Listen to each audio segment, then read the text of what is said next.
के किनारे खड़ी पुरानी हवेली जैसे किसी को बुला रही थी। राज और उसका दोस्त कांपते हुए उसके पास पहुंचे।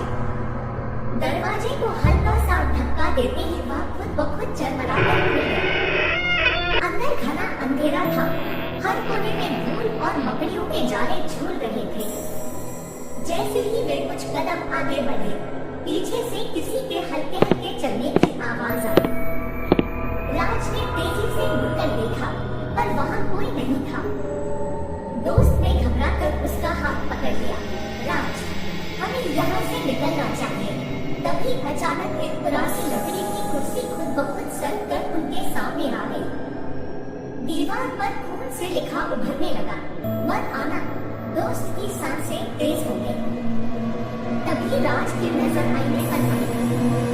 उसमें उसकी परछाई के पीछे एक मूर्ति खड़ी थी, जो धीरे धीरे स्पष्ट होने लगी।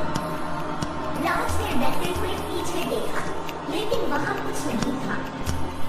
जैसे कि उसने दोबारा आईने में देखा, आकृति की काली आंखें उसे घूर रही थी। अगले ही पल आईना जोर से चटक गया और उसने दोनों चीखते हुए दरवाजे की ओर भागे, लेकिन दरवाजा अब पूरी तरह बंद हो चुका था। तभी हवेली की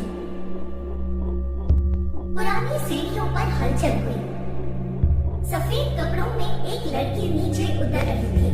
उसका चेहरा झुका हुआ था और उसके बाल बिखरे थे। दोनों सहमे खड़े रहे। और कुछ देर तक सन्नाटा छा गया। अचानक वह बिजली की